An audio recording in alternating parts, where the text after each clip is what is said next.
சிவன் பார்வதி மகள் அசோக சுந்தரி பற்றி தெரியுமா? முருகன் கைலாசத்தை விட்டு சென்றவுடன் பார்வதி தேவியார் மிகவும் மனம் வருந்தினார். அந்த வருத்தத்தினை போக்குவதற்காக சிவபெருமான் அவரை அழகிய நந்தவனத்திற்கு அழைத்துச் சென்று கற்பக விருச்சகம் என்ற ஒரு மரத்தினை அவருக்கு அன்பளிப்பாக அளித்தார்.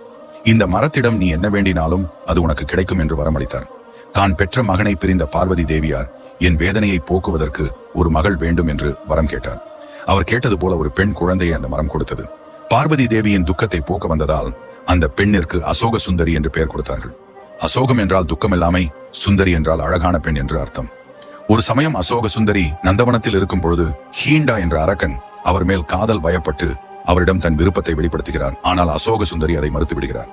இதில் மனம் வருந்திய அரக்கன் முதியவர் போல் உருமாறி அசோக சுந்தரியின் முன் சென்று இந்த வயதானவரை என் வீட்டு வரைக்கும் அழைத்துச் சென்று விடு என்று கூறினான். ஆனால் அவனின் சுய ரூபத்தை அறிந்த அசோக சுந்தரி எனக்கு வரப்போகும் கணவனால் தான் உனக்கு மரணம் ஏற்படும் என்று சாபமளித்து அந்த இடத்தை விட்டு சென்றான். அடுத்த பாகம்